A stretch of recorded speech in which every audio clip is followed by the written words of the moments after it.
बिस्मिल्लाहिर्रहमानिर्रहीम अस्सलाम वालेकुम एवरीवन। सो आज जो हमने टॉपिक डिस्कस करना है दैट इज़ जीनोमिक लाइब्रेरी।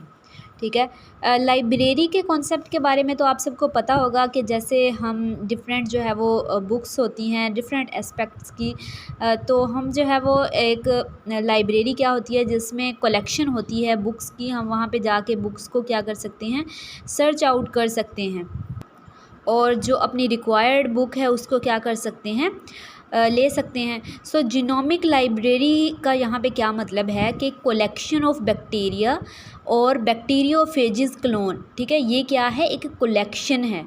ठीक है, ये हमारे पास क्या है, कलेक्शन है बैक्टीरियल और बैक्टीरियोफेजिस क्लोन की।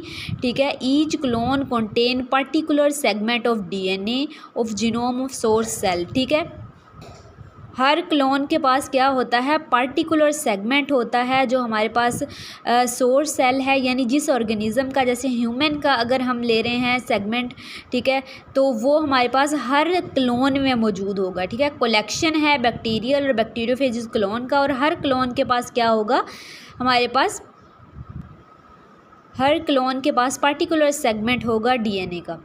जीनोम की बात करें तो जीनोम किसे कहते हैं, अगर हम एक ऑर्गेनिज़म के डीएनए की बात करें तो डीएनए जो होगा, टोटल डीएनए उसमें मौजूद होगा, उसे जीनोम कहेंगे। या इस तरह भी कह सकते हैं कि जो सेट तमाम जीन्स है उसके सेट को क्या कहते हैं, जीनोम कहते हैं। ठीक है, अब फार्मूलेशन की बात करें तो जैसे हमने रिकम्बिनेंट डीएनए टेक्नोलॉजी के अंदर जो स्टेप्स डिस्कस किए थे वही हम जो है वो यहाँ पे अप्लाई करने जा रहे हैं। तो फार्मूलेशन की बात करें तो सबसे पहले isolate the DNAs of an organism.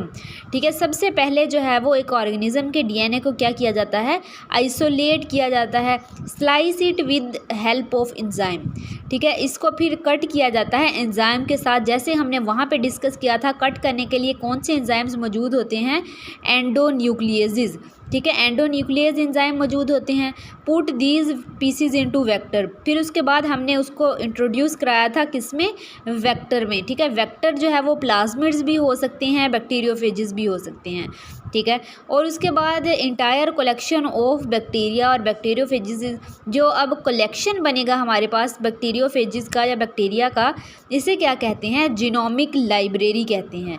ठीक है, जैसे अब लाइब्रेरी के अंदर हमारे पास डिफरेंट रैक्स बने होते हैं, किसी में जो है वो फ़िज़िक्स बायो इस तरह से जो है वो डिफरेंट बुक्स होती हैं, टैग्स होते हैं जिसकी मदद से हम उन्हें फाइंड आउट कर सकते हैं। तो अब यहाँ पे जीनोमिक लाइब्रेरी में अगर किसी जीन हमारा जो रिक्वायर्ड जीन है उसको हमने तलाश करना है तो वो किस तरह से करना है, यहाँ पे हमारे पास क्या मौजूद होते हैं, प्रोब्स मौजूद होते हैं। Single stranded nucleotide sequence that will hybridize with certain piece of DNA.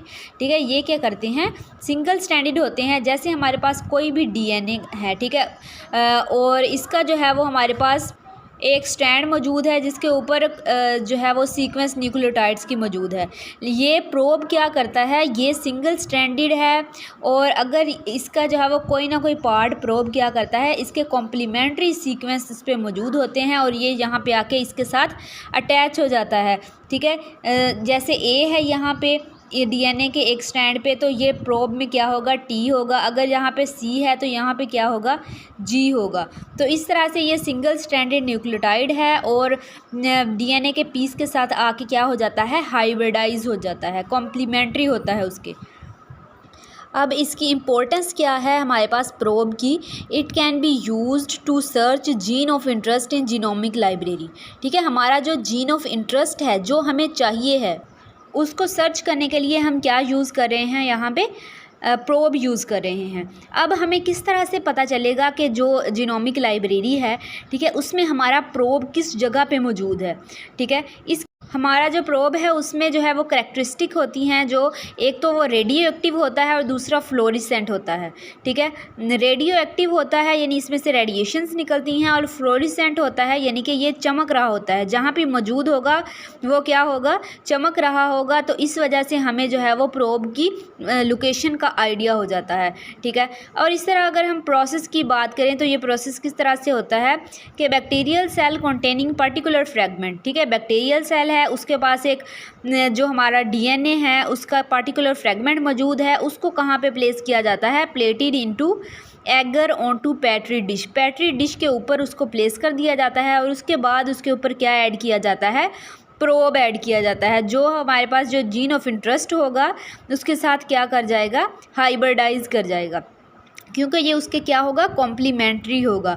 और इस तरह से हम जीन्स को आइसोलेट कर सकते हैं।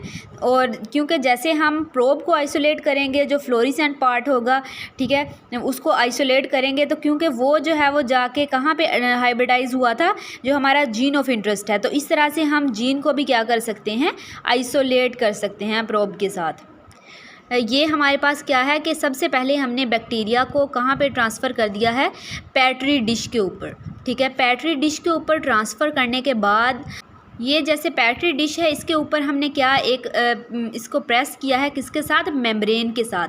मेम्ब्रेन के साथ प्रेस करने का क्या फ़ायदा है कि जो हमारे पास मेम्ब्रेन है उसके ऊपर ये जो है वो क्या हो जाएगा, प्रिंट इसका आ जाएगा, ठीक है। उसके ऊपर बिल्कुल इसका क्या आ जाएगा, प्रिंट आ जाएगा, ये सेटल हो जाएंगे। तो यहाँ पे जो है वो हमारा चिपक जाएंगे बिल्कुल, ठीक है। तो जो प्रोब तो यहाँ पे हम क्या करेंगे, जो डीएनए है उसको सबसे पहले हम क्या करेंगे, न्यूक्लियोटाइड्स को अनहाइब्रिडाइज करेंगे, ठीक है। अनहाइब्रिडाइज करेंगे, सिंगल स्ट्रैंड हो जाएंगी, ठीक है। तो प्रोब ऐड करेंगे, तो प्रोब जाके वहाँ पे जो अपने कॉम्प्लीमेंट्री न्यूक्लियोटाइड सीक्वेंस है वो वहाँ पे जाके ऐड करेगा, ठीक है। तो अब जो है वो हमें नज़र आ जाएगा कि प्रोब जो है वो कहाँ पे जाके ऐड हुआ है, जो फ्लोरिसेंट पार्ट होगा, ठीक है। तो ये प्रोब जो है वो जिस जगह पे जाके लगा है, तो यहाँ से हम अंदाज़ा लगा सकते हैं कि हमारा जीन ऑफ इंटरेस्ट यहाँ पे मौजूद है। तो हम इस प्रोब को अलग कर सकते हैं और उसके साथ जो जीन होगा उसको भी आइसोलेट कर सकते हैं और उसके बाद उसकी क्लोनिंग कर सकते हैं, या हम जिस भी चीज़ के लिए इसको इस्तेमाल करना चाहें क्लोन्स को कर सकते हैं, ठीक है। तो ये जो प्रोसेस है जिसमें हमने मेम्ब्रेन ऊपर रख के प्रेस किया है, इसको हम ब्लोटिंग कहते हैं, ठीक है। तो ये हमारे पास प्रोसीजर था, जीनोमिक लाइब्रेरी को डिस्कस किया आज हमने। कोई क्वेश्चन हो तो आप कमेंट सेक्शन में पूछ सकते हैं। अल्लाह हाफिज़।